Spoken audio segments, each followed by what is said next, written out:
So now what we want to do in this chapter is we want to take the ideas we've been learning about gases and apply them to the ideas of using balanced chemical equations that we were working with in previous chapters. Just like how when we got to the liquids chapter, at the end we took molarity and started using it to work on balanced chemical equations. There we go, back to where I'm used to it being. So we want to do that same thing here. So to begin with, let's mention what we're likely to try to calculate in a problem. So the three most likely things we're likely to calculate: there we go, moles, which is just a rearrangement of PV equals nRT.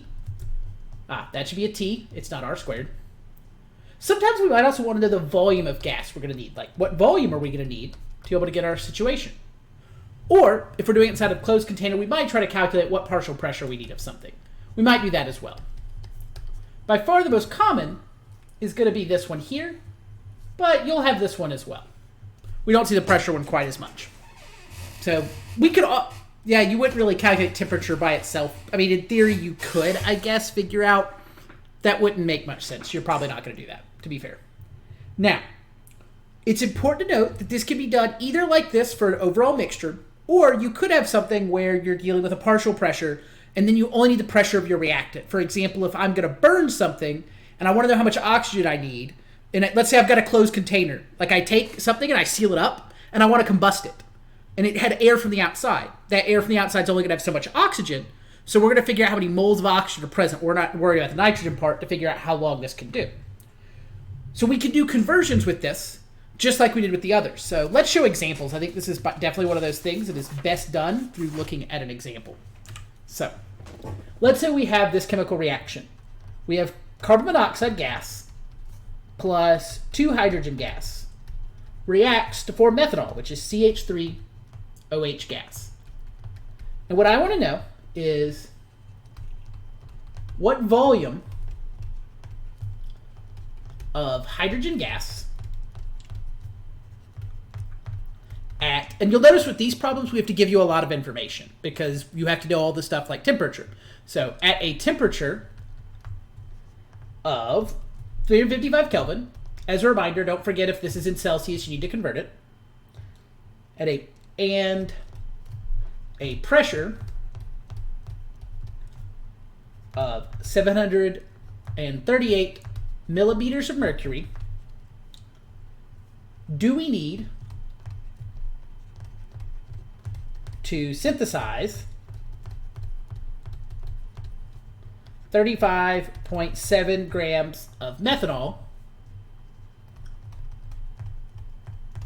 which is CH3OH,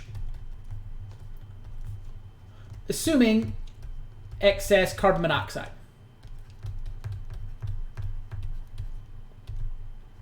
So our goal is to take our 35.7 grams of methanol and figure out what volume of hydrogen gas we have. So first let's talk about the strategy.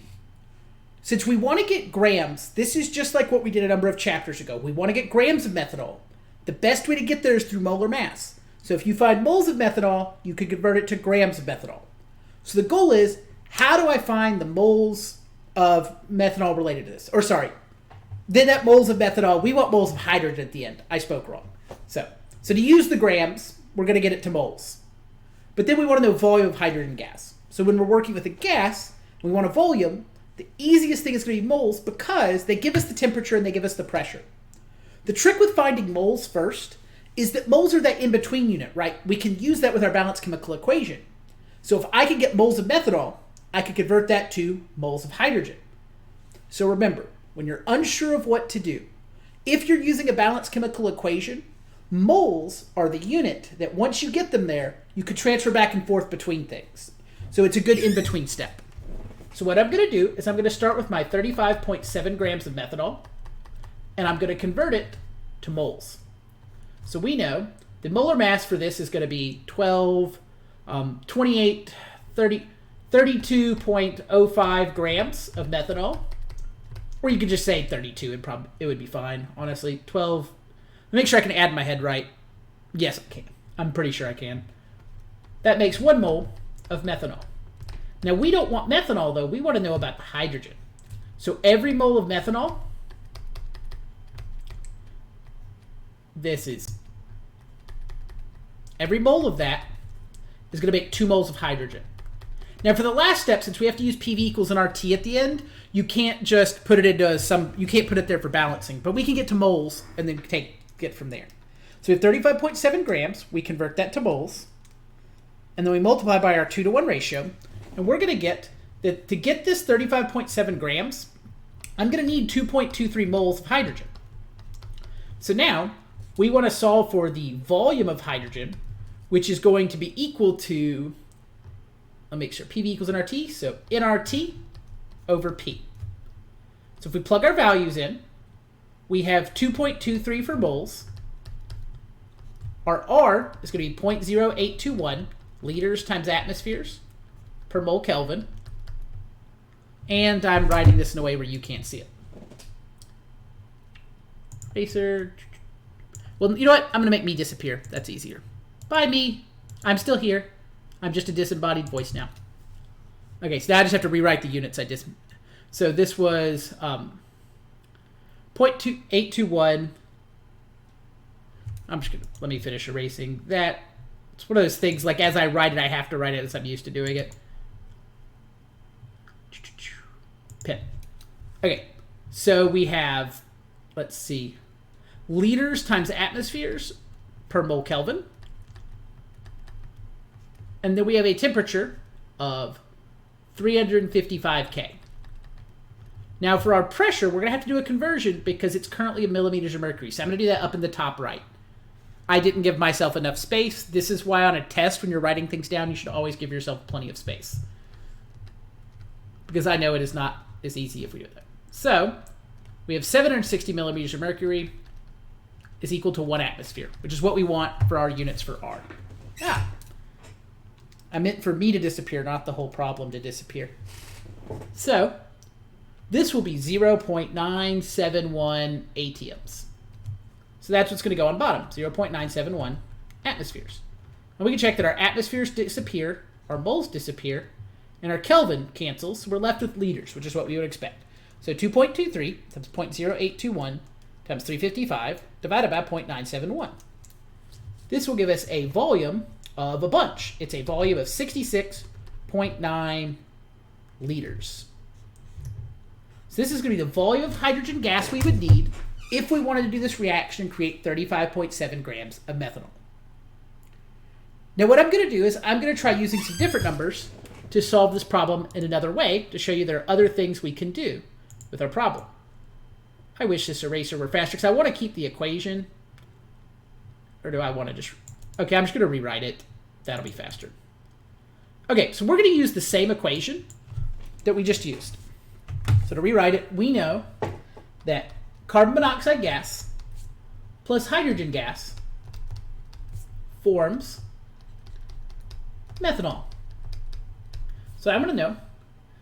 So let's say if a reaction vessel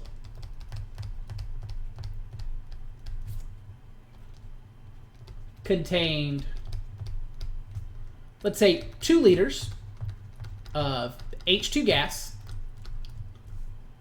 at a temperature of, let's say, 25 degrees Celsius, the good old-fashioned temperature that everybody seems to use because it's a common room temperature. So a lot of things we do at room temperature, that's reasonable. So we have a temperature of 25 degrees Celsius and a pressure of 1.10 atmospheres. How much methanol, and I'll just write CH3OH, can be produced